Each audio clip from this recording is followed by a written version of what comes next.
everybody, welcome to the Fabulous Empty Nest with me, your host, Angie. We are, as you can tell, not in base camp today because, well, one, it's still a disaster and I'm working on getting things organized in there. But I also thought that I had a lot of fun when I used to do my videos here at the kitchen table. There's good light.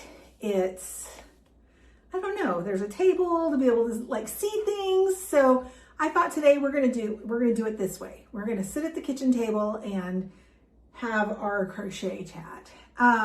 So today, what we're gonna talk about are this project that I just finished, a project that I'm going to start. Well, it's like a whip that I'm going to change into something completely different. And then I'm gonna show you my temperature blanket that I've made some progress on. So I guess first, if you're new here, welcome. I'm so glad you found us here at the Fabulous Empty Nest.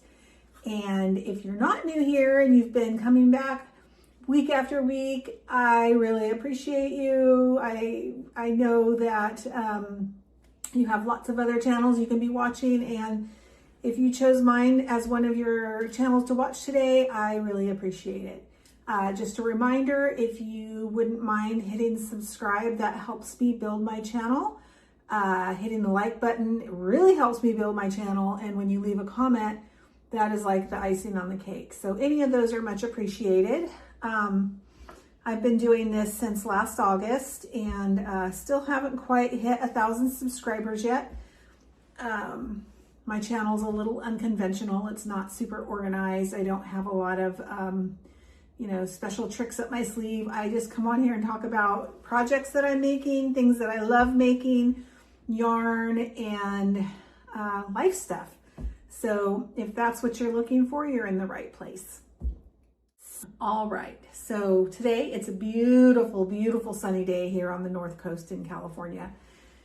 I got outside today, did a little walking around, and went and picked up my favorite tea and decided I better get home and start working on this video because tomorrow will be here before I know it. Okay, so what did I work on this week? Well, not a lot because I'm really taking it slow and letting my hands heal up.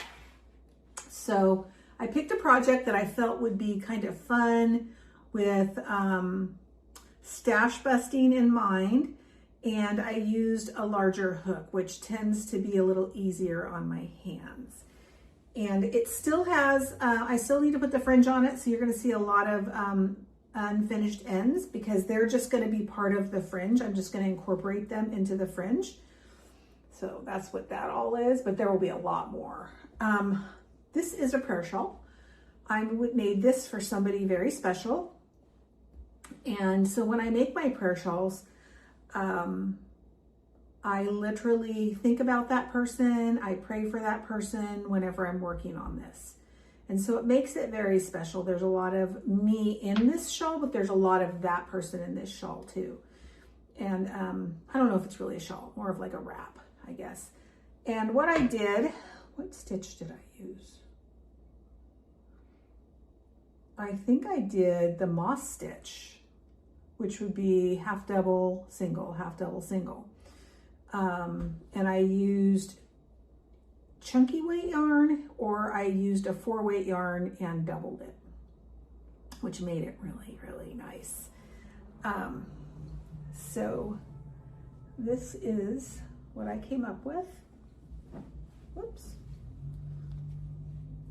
I love shawls, by the way. And so this is like something that I would think of like that I would wrap around my shoulders when I'm cuddled up on the couch reading. Isn't this so pretty? And the texture is divine because it's got that that moss stitch, I believe it is. So this is all just little balls of yarn from my yarn stash. And like I said, I'm going to add fringe to the ends, which that's might be my plan for tonight, is to add some fringe to it and it will be finished. And then it will be shipped off to my person that I made it for. But I've decided I'm gonna make more of these because this did not really bother my hands much. And it worked up pretty quickly. Aren't those colors pretty? For those of you that watch my channel and you've seen a lot of the things I made, you probably are going, yeah, I really see a pattern here on the colors that Angie likes. So that is that. Very happy with it, especially for just how simple it was. When I'm doing projects such as the shawl, I literally just throw a bunch of my scrap yarn into a basket and I just reach down and I grab it. Now, if it's the same one that I already used, then I'll put it back. But most of the time I am just crocheting without really thinking about it. And that's usually when I come up with the prettiest colors. All right. Okay, so the next thing that I wanted to show you is these squares. You've probably seen these before if you've been here. I made these squares and I wasn't sure what to do with them. So what I've decided, and I have 4 of them. So what I've decided is I'm going to take these apart. I'm going to take this row of white off and then I'll take them apart, and I need to make 1 or 2 more. Just 1 more. I just need to make 1 more. And I am going to make the cute like overnight granny bag that Sarah made over on Crochet with Coffee. And she did like it's not really a tutorial, but she did a little like how-to or how I did it. So that's what I've decided I'm going to do with these. See, they're a little different. There's that one that has the green and the blue around the flower, and then see, that one's the same way. So I'm gonna do 1 more of these, and then I will start putting this together, which I'm super excited about because I've been wanting to make one of these granny bags, but yeah, I just haven't. So I'm super excited to get this done. This will be a project for this weekend, which I may have to make these squares a little bigger because I want it to be big, like the one that Sarah made. So I may have to make these a little bigger. I need to look and see how many rows she did to make her bag, but let's see, 1, 2, 3, 4, 5, 6, 7, 8, 9. These are 9 rows, but this is also not just a granny square. This is the sunburst square. So I need to figure that out too. But I want to finish this bag before Monday when I fly to Tennessee. So I'm leaving for Tennessee to see my kids and my grandkids and look for houses on Monday. I was supposed to go 2 weeks ago and sat at the airport for like 4.5 hours, and then they told us that our flight was canceled. So I was like, what in the heck? It's kind of a fun fact. I live in one of the foggiest airports in the nation.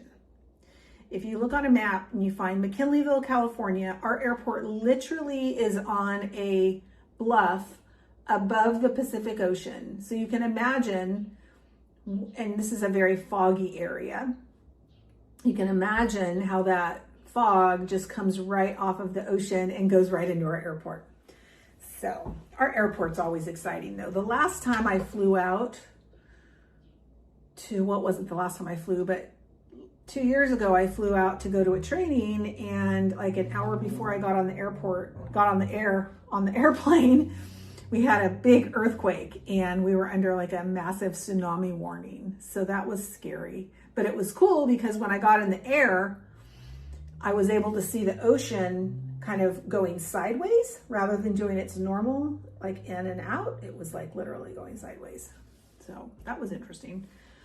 This is my yarn to do these. So I'm going to work on that. Probably not tonight because I got to finish this tonight. Probably work on this for the next couple of days. Right. And then the other thing I wanted to show you is my temperature blanket, and it's coming out so pretty.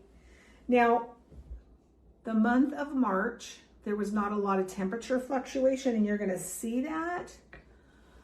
But there was one day where it got up to 71 degrees, which is just like August temperatures for us here. And you'll see like this one little spark of color in here that I've been dying to use. But other than that, you're going to see a lot of green, blue, yellow, and red. I got a lot done.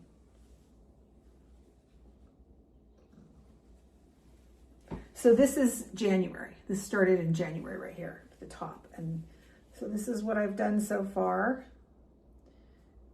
And I'm very, very happy with it. Can you see the little spark of purple in there? Where is it? Where's the purple? Oh, the purple's down here. This is the most recent weather. So you see that little spark of purple in there? But that's what March looked like here. Not a lot of temperature fluctuation, but I still love it anyway. And I'm using the moss stitch, and this is so pleasing to feel on your hands. I don't think I'll ever part with this Afghan. One, it's definitely a labor of love, but I am absolutely amazed at how the colors look together. I did not expect it at all, and I'm just so happy with it. And it's so random, you know, it's just so random, and I'm definitely going to do another one next year because this one, I love the ripple stitch. I haven't made a ripple or a chevron Afghan in probably 30 years. So that is making it fun because the pattern of it is so repetitive and easy, which was fun. However, when I picked this up after not picking it up for 2.5 months, remembering the pattern was a little challenging. I had to go on YouTube and I had to look at actually how to do it, but I think it's good now. So very happy with that. I'm actually have gone through 2 skeins of the yarn so far. The yellow, which isn't surprising, that's all I have left. And this is all I have left of the red. So I need to go to the yarn store.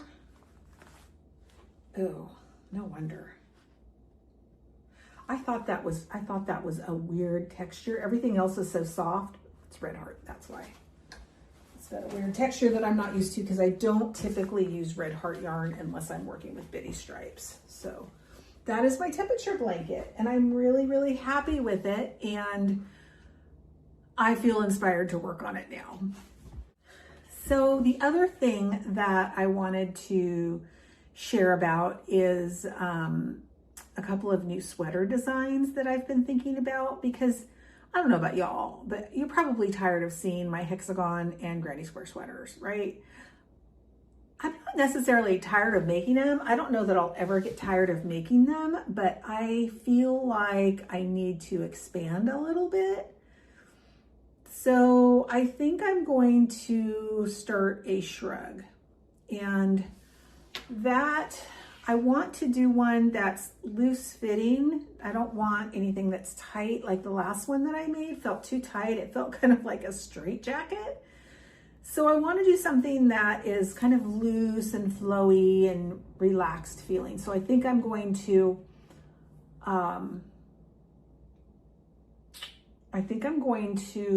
double my yarn. I'm really liking how that feels. And I think I'm going to go with this effect. I think I'm going to use scrap yarn. I'm going to double it. I'm really trying to really pare my yarn down before we move. So I've got like 2.5 months to really get through all this yarn. I did give a bunch away. I put a bunch of yarn on Marketplace, and I've had people coming out of the woodwork coming to get this yarn. It's been crazy. I had one lady walk like 14 blocks to come get a bag of yarn. So I am getting rid of a lot of yarn. I did get rid of a lot of that 3-weight yarn. Somebody got a really good deal. Most of it I'm giving away. I'm putting it on as free, but some of the brand new yarn from Hobie, I did charge a small price. I think I would like to make, as I said, make that like a cocoon sweater or a shrug, is that what they're called? But I want it to be long, a cocoon sweater. I want it to go like down past my rear end. So the other thing that I wanted to show you, I went to my favorite little yarn store in Arcata, and I bought 2 skeins of this wool yarn. Look at how pretty that is. And I went on Etsy and I bought a pattern to make the crocheted felted slippers. And that's what this is for. And so I'm going to start those this weekend. I bought a pattern and I was so excited. I was ready to start it right then. And then the pattern came in my email. I opened it up and it was a pattern for knit ones, for knit slippers. And I was like, I'm pretty sure that said crochet. And so I went back and looked and it did. It was just an error of some sort. But then the girl gave me a refund rather than sending me the crochet pattern. So I'm just waiting to hear back from her to see if she's going to send me the crochet pattern. I'm happy to pay for it again. I didn't want a refund. I just wanted the crochet pattern. So that's what I'll be working on also this weekend. And I hope to get this done and the slippers done to show you. Once I get the slippers done, because they'll be really big, right? Because I got to then stick them in the washing machine and felt them down. And so that is a process in itself, but I'm really excited. And if these turn out really well, I'm going to make a pair for all of my grandchildren. And I'm waiting on sizes from my daughters and my son, because I'm also going to buy the little suede or leather pads to go on the bottom of the slippers so they aren't slippery. And then I'll hand sew the little pads on the bottom of each of their slippers. Also, I wanted to just give a shout out to Deb from Deb's Artsy Life. I sent her an email the other day just sharing some of my artwork with her, because she's not only a crocheter who makes beautiful crocheted items, she's also an artist. And so we have a little bit in common. I don't talk a lot about my art on here, but I am an artist as well. And so I sent her an email just sharing some of my artwork with her, and she sent me a lovely email back, which is just so sweet. I have met the best people on here. I'm telling you, like I've made more friends on YouTube than I have the whole time I've lived out here, which is 3 years. I have a lovely friend in Sarah from Crochet with Coffee. I have a lovely friend, Ellen from the Yarn Doc, who's just very talented needle artist. Deb, I just added her to my friend list. And then also my sweet friend, Ashley.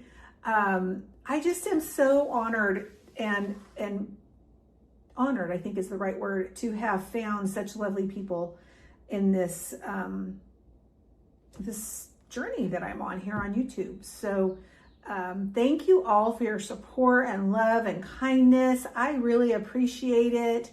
The channel's growing. I'm gonna, really try hard to create good content for you all and get a little more organized. I'm not gonna promise you I'm gonna be super organized, because that's not really my personality when it comes to this kind of thing. I am incredibly type A and organized when it comes to my work life. And so this is the complete opposite. This is where I get to just let go and let my mind go free. And as you can imagine, as a mother of 7, everything needs to be in order. And I'm really trying to move away from that. So the last thing I want to share with you is yesterday, I finally decided to bite the bullet and do some baking. I love the thought of being a baker, but the reality is I don't follow directions well at all. And to be a good baker, I think, especially when you're starting, you got to know the basics or follow the directions. And I don't know the basics and I don't follow directions well. So whenever I do bake, it doesn't usually turn out very good. So yesterday I decided to make a recipe that I found on my English Countryside, which is one of my favorite channels that I watch. She always does this beautiful little walk through the English countryside, and she usually bakes something, and then she usually has tea. And tea is one of my favorite things. And I love her channel. It's so soothing to my nervous system. So I decided to make one of these recipes that she had. And the recipe is the chocolate, and this is all from scratch. The chocolate, let me say it right. The chocolate blackberry cake. Well, my husband loves blackberries, but he can't do the seeds. So I decided to do a blackberry blueberry cake. And the cake is more of a dense cake, which I happen to like. My husband likes the more fluffy and light cakes. I like the more dense cakes. So it was kind of a trade-off. I got the dense cake, but we used blueberries for him. And so I'm gonna put a little video in of me preparing the cake. I meant to take a picture of the cake once I iced it because it was so beautiful. The icing is basically just whipped cream with some cream cheese and a little bit of powdered sugar in it, and it just whips up so beautifully, but it's not super sweet because it doesn't need to be sweet with the sweet cake. And so I iced it, but then we cut into it, so now I don't have a pretty cake to show you, but I will show you what it looks like. But it was delicious and so easy. And it made my heart really happy to make my house smell good by baking something in it. And it made me happy to like pull out all the supplies that I have to bake with that I never use. And then also to like share that with my husband last night. So if you're looking for a fun, easy recipe, I encourage you to check this one out because it is so easy and it is delicious. So that's all I have for you, friends. I look forward to seeing you next week. I'll be in Tennessee, but I'm going to do a video from Tennessee. Take care. Bye-bye.